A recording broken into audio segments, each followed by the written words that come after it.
Well, hello, my paranormal peeps, and welcome back to another Deep Woods Paranormal podcast. My name is Matt Harvey. I am the founder and lead investigator of Deep Woods Paranormal. Next to me, you have the Raggedy Andy doll. I'm pretty sure somebody custom made this and essentially loved him very much. They even put a shirt on him, a Captain America shirt on him, which I actually like. You can kind of see the baby dolls up above me, and then they're over on top of that shelf, and then of course directly behind me, Raggedy Ann is behind me as well. So the reason I've got this doll, you can see the creepy baby head behind me. She's a really old doll. I think she's got some kind of attachment as well. A little girl is attached to her. This little guy seems to have a little boy attached to him. From time to time, you can see what his sewn face looks like, but you'll see what looks like a person's face, like a little kid face. Come on, come through, and it'll be more rounded around his face, and you'll just see it kind of like turn and look and turn and look. It's really cool.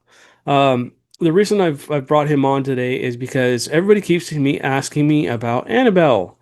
They want to know about Annabelle, and then what my thoughts are on Annabelle traveling. Um, Louisiana, there was a couple things that happened that were chaotic. They want to know if I think that caught, the jail escape and the building going up in fire was caused by Annabelle. And Annabelle also traveled to Texas recently, and that's when I got all the comments and, hey Matt, what's going on? What do you think about Annabelle? And everybody at work is like, oh, what about Annabelle? And everybody's asking about Annabelle. So my belief with Annabelle is that she definitely is demonically haunted in some way. I've never seen her. I did not go to visit her. I did not want to. I don't feel like reaching out and going to look for the demonic is something I'm interested in doing. So I don't go looking for that stuff, guys. I do deal with it. I do deal with it. I go and I clear homes and I help people with that kind of stuff. But I don't purposely go looking for negative energy or negative entities either. I don't go into those locations looking for that. Sometimes when we come across it, you have no idea how difficult it is, number one, for the person that's dealing with it. Number two, for the person, that basically has to live there. And for me to try and figure out how do we get rid of this thing and how much um, time and effort it takes to go through and do the research and try and figure out how to clear that home. Because each location you go into, it's a little different. It's never the same.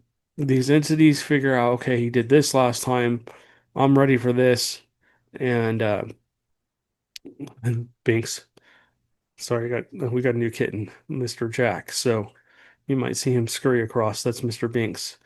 But anyways, so you from time to time we do come across those cases, and we will have to deal with those cases. And it's not fun. It's a lot of work. It usually involves several trips to the house or the location that's going on. It's very disruptive. Thanks. Speaking of disrupted. Okay, dude. Okay, your door's closed. No big deal. So, um, we do have to sometimes go to the location multiple times, which is very disruptive for the owner of the home, and he's got a lot to say. And so, anyways, I don't go looking for that stuff. That stuff is nasty.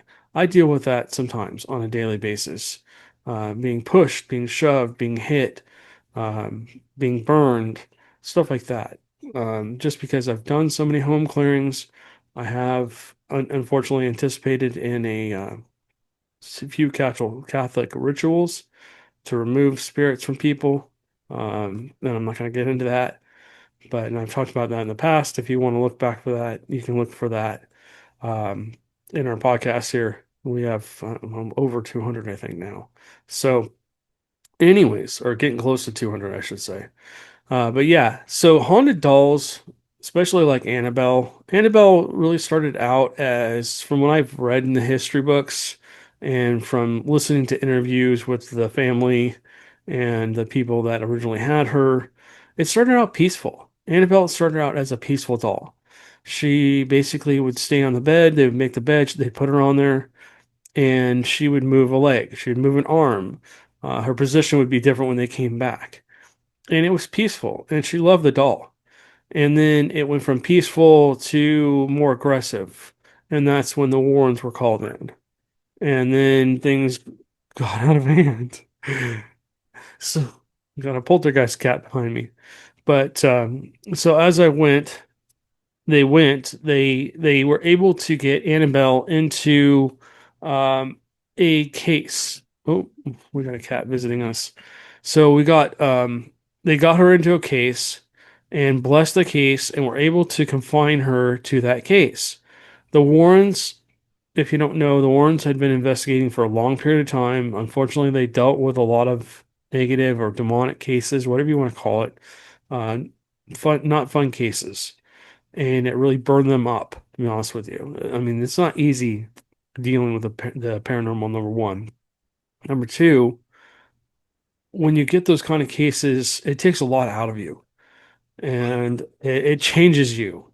It really does. Thanks. Shh. I think he's looking for Jack. But anyway, so thanks. Calm down.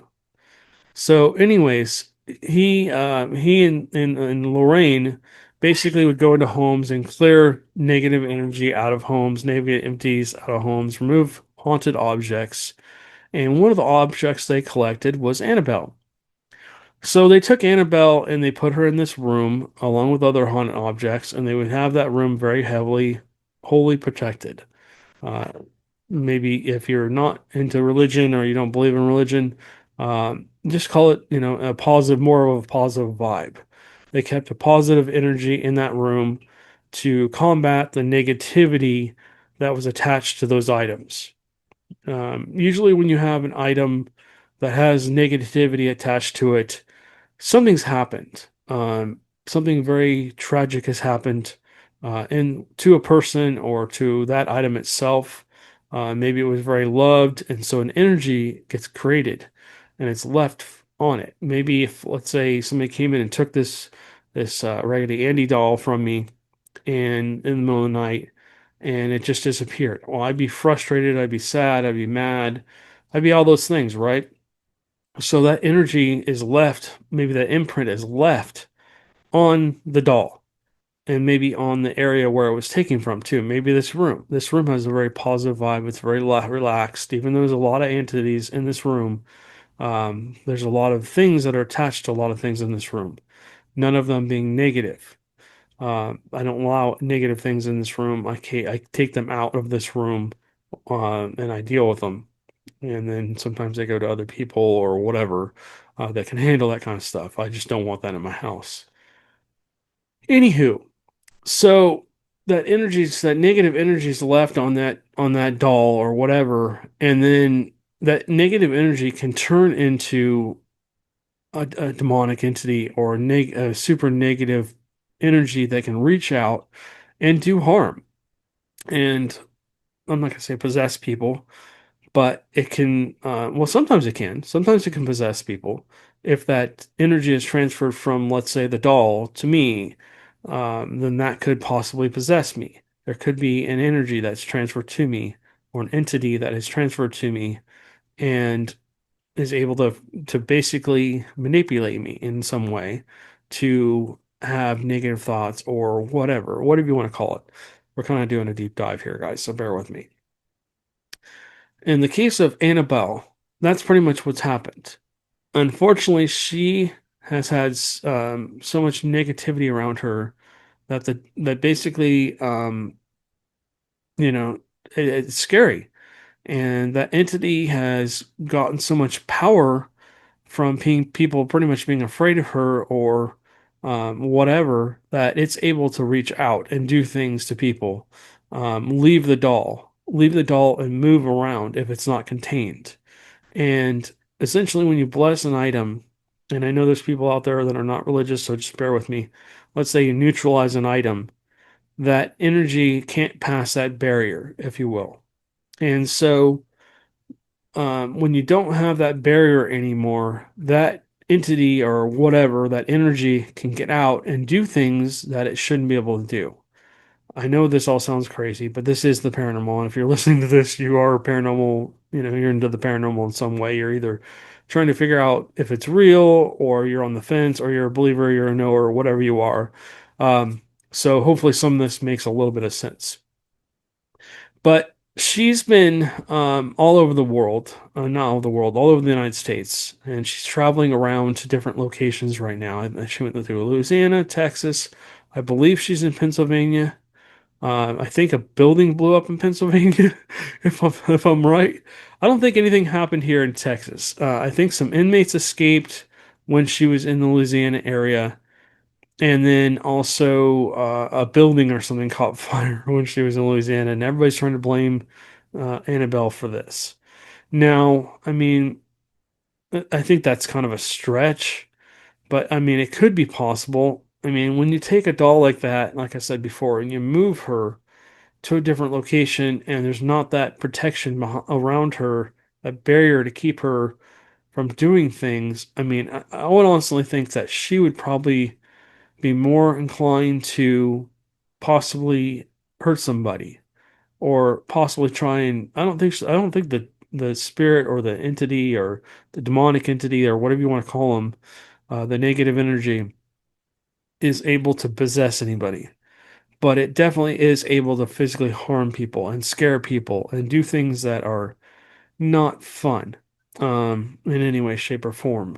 I mean, imagine waking up in the middle of the night and the doll's like sitting on your lap or something, you know, or something's happening in the house and you're hearing like footsteps, or you're hearing whispering, or you're being awoken to a shadowy figure roaming around your room, or doors are opening and closing on their own, or other things, lights are going off and on.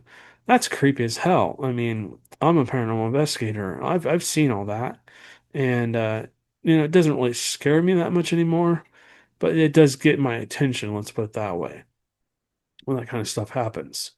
So basically, I think that she just basically she gets a really, really bad rap. I think she gets the more attention she gets, and the more energy people put into her, I think the more influence she has, if you will. I think that people will blame her for anything at this point in time, because of the movies and because of everything that's happened. Um, were the Warrens right to lock her up? Yes, I think so. I think if she had the opportunity, she could really hurt someone. I really do. Or she could do something worse. Or she could use a person to hurt someone else. Or worse. Do I think she could cause somebody to go, do something terrible to somebody, and decease them, or, you know, whatever you want to call it? I don't want to say anything too dramatic, but you know what I mean. And we do have a child. I mean, we do have kids that watch, a young audience that watches this and listens to this podcast as well. So I got to be careful with my words here, guys. But because I don't want this podcast to be scary. I just want it to be informative and to kind of share my thoughts with you, and to get you guys' thoughts as well. I've come across in my lifetime, besides these guys, I used to be against having haunted dolls and stuff like that. Um, One of the very first cases I ever came across with a haunted doll was at a location in California. I think it was in Huntington Beach or something. I'm not going to say the client's name or anything, but she was telling me that her daughter was having issues, and her daughter was I'll call it open, or more sensitive to things going on around her than most people are. Um, and so she kept reporting seeing shadows in her room and stuff like that. Bear with me, I'm gonna get a sip of water here. But yeah, she was being terrified at night. She was getting kept up, having a hard time sleeping, didn't want to sleep in her room, stuff like that. And she was young. She was what, 7 or 8 years old? So I can totally understand that.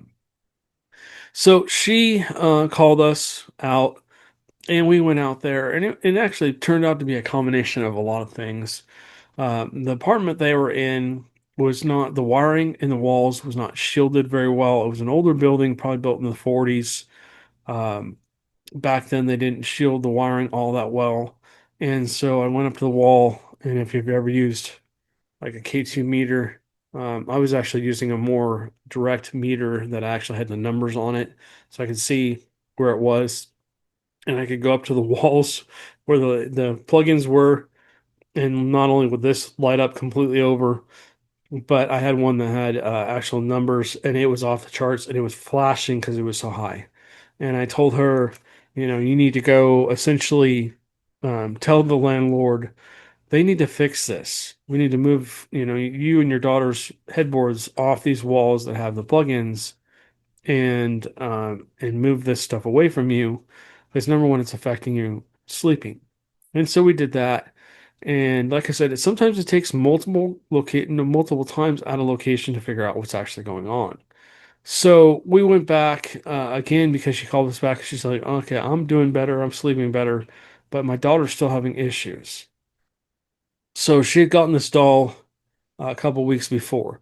And what happens with the paranormal is that if you go, I can go into a location, and normally I can go in and go, okay, it's this type of case or it's that type of case. It's just human spirits, or it's something else, or maybe it's a poltergeist activity. Normally I can go in and I can pick up on the negative entity right away. And so when I go into these locations, sometimes these entities will hide. They will not show themselves. They don't want to be seen. And so we were in there doing we were in her daughter's room doing an EVP session, and she had a bathroom that connected directly to her room, so I could sit. I was sitting on the toilet, and the other team members were sitting on the bed and stuff. And there was a doll, and I don't think it was like an old doll. I think it was a pretty new doll. I think it was only a couple years old. I don't know if they have got it secondhand or what, but she had this doll sitting on the top of her play box, where she had all the toys and stuff, and this dark, shadowy figure just stood up right behind the doll, right behind one of the investigators. I was like, "Oh, wait, hold on." And so we didn't get any EVPs. We didn't get any. EVP means basically when you record audio and you listen back for voices that you didn't hear when you were recording. Normally, what we would do is when we do an audio recording, everybody records their voice in a normal voice and in a whisper, so that we can go back later and listen. And then we go back and listen again and again and again, again and again, just to make sure we didn't like breathe or say something on our breath or whatever. But anyways, there was no audio coming from this EVP session. We didn't get any EVPs, which usually is a sign of something possibly demonic. So I'm standing there going, okay, and this thing just stood up. And I'm like, holy crap. Okay. I warned the investigator she needed to move. I'm like, there's something standing right behind you. You need to get out of the way. Um, we need to get this taken care of. And so I told the client about it, and we blessed the doll and we left it. And I figured nothing else was going to happen. That pissed the doll off. Oh boy. I got a call like a day later, and things were moving around the room and all kinds of stuff. So I told her, you know what? They were moving anyways. They were leaving because they couldn't, the guy wouldn't come fix electricity. And essentially they deep sixed the doll. So I really hope it didn't go to another home. I hopefully she put it in a bag or something, and it disappeared. Hopefully never to be seen again. But yeah, we never got a name of the entity. We never got anything else. But again, that was a demonically possessed doll. And at that point in time, I just didn't have the resources to take that doll home with me and put it somewhere safe. If I was going to do anything, I probably would have buried it. We've had other cases where I've come across thanks, where I've come across haunted objects. There was a kid that went to, not a kid, but a gentleman that went to, a younger gentleman who went to a ritual. I'm not going to say what it was, but a ritual. and didn't he was kind of trying to figure out what he wanted to do with his life. He didn't know if he was going to be religious, non-religious, if he was going to do whatever. And again, I'm keeping this pretty vague just because of our listening audience. I don't want to scare anybody or make anybody, um, basically think, oh, this is not for kids.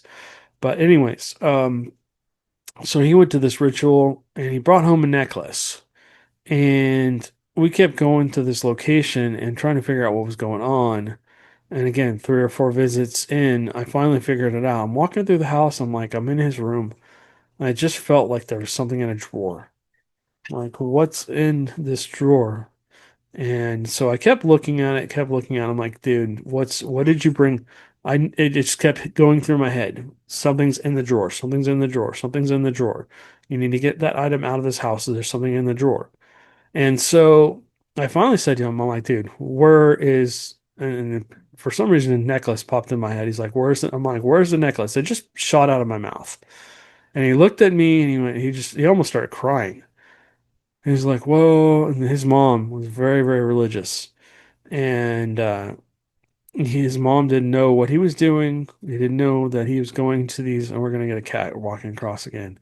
Didn't know he was going to these events, let's just say. And so their family was in, they were having a lot of issues. Sorry about the cat walking by. That's Mr. Binks. He just wants to be part of the podcast, I guess. Anyways, so long story short, we buried the necklace, and where they buried it outside, we put a whole lot of holy water. We put sea salt there. We put blessed salt on it. Anything we could think of to put sage. We put all kinds of stuff in there with it and buried it. And essentially found out later that it started to smell over there and all the plants started dying around that area. And I'm like, that's fine, just leave it. Do not dig that back up. Leave it be. But it was just, I haven't followed up with them. This is like 15 years ago. And never heard from them again, which is fine. Which means that probably, hopefully, they figured everything out, and hopefully they ended up being okay. But yeah, I mean, if you notice, I'm wearing a different necklace. I normally wear my other cross. This is the cross I'm wearing now. The cross that had it was a really cool cross.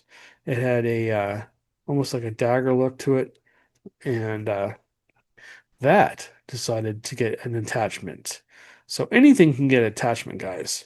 Um, I didn't know what it was. I basically, I'm not going to go into the whole experience, but I had, well, I guess I should state this. I had a near-death experience, and I fought a demon in another place. Let's just put it that way, and or negative entity, whatever you want to call it. This is my experience, so bear with me. It's just my, what happened to me. And I kept looking for this cross. And they kept telling me to look for a cross, look for a cross, this cross. You got to find this cross. I had no idea it was the one I was wearing. And so I was starting to become negative and frustrated all the time and all this other stuff. And I had no idea what was going on. And we're sitting outside actually building our chicken coop. And all of a sudden it just gets like ripped the hell off my neck. And I'm like, what the hell? And it wasn't until I picked it up, I'm like, holy crap, it was like, it almost burned my hand. I dropped it. I'm like, oh. And I'm like, oh no. And that's when it hit me, the cross. And I'm getting goosebumps as I sit here and say this. Sorry, they're playing. But yeah, so essentially that was a crazy experience too. That's not the whole experience. I'm not going to go into the whole thing, but yeah, I mean, that was just insane. Um, that was definitely demonically possessed. That is now, I do have that in a secure location, in a blessed location, in a very guarded location, let's put it that way. And that entity is not very happy about being in that location, still tries to reach out from that location. So even though, like we were talking about Annabelle being able to project herself out, or the entity that's attached to Annabelle is able to project itself out. I'm sure the entity's name is not Annabelle, by the way. Um, that's just the name of the doll. That's what they named the doll. But the whatever's attached to that cross is very, very, very, very, very strong. I mean, very, very strong. Sorry, that's what happens when you have a new kitten. They are loving each other. So essentially that's in sea salt. I'm sorry, it's in blessed holy salt. It has blessed oil and holy water mixed in.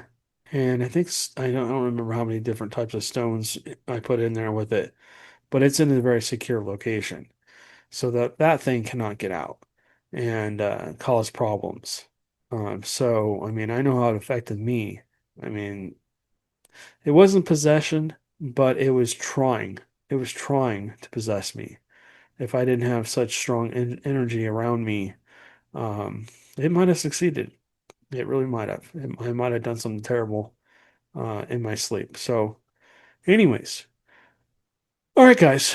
So I was going to turn on the ghost box for the last couple minutes. If you're not interested in listening to this thing squawk, you're welcome to essentially tune out now. I'm going to move the ghost box over here, and we're going to try and give this guy, this little boy, some attention and let him see if he wants to talk.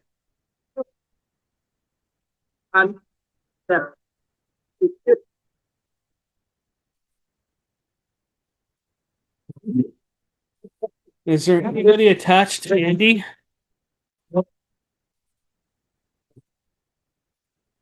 No, no, no. So my phone is deciding to answer. I swear they use different electronics. All right, we're gonna do this real quick. I'm not gonna let this go over. Is anybody attached to Andy that wants to talk to us? In a little kid's voice. Oh, feel that energy. Hey, buddy.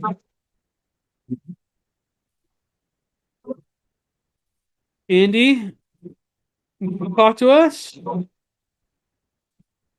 Yeah. He's very faint. I can make a little kid's voice. Andy, are you there?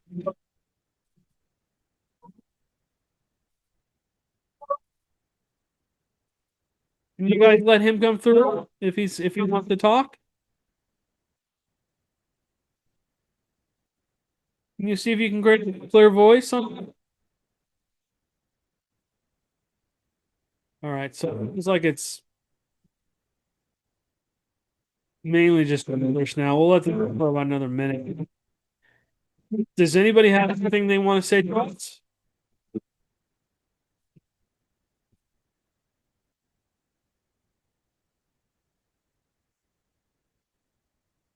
And if you want to talk,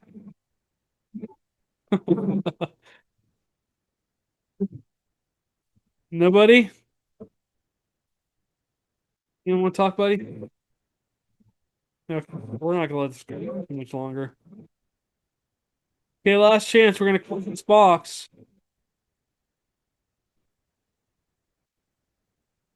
All right. Goodbye. Okay. So every once in a while, most of the time, most of the stuff that comes through this box is just like you heard. It's just gibberish. It's hard to understand. It's not really anything that I would say is paranormal in nature. That box, if you haven't heard me talk about it before, essentially scans through radio frequencies, picks up on EMF and temperature change to create voices. And it's kind of like a spirit box on steroids, essentially. Sometimes voices come through that box like super clear, like I'm talking to you now, and sometimes it's not as clear. Sometimes it just kind of like, you think you hear something and it's just not, um, you just can't claim it to be anything. So, anyways, we're gonna put this little guy back and let him go back to whatever he was doing, and we will catch you guys on the next one. I can see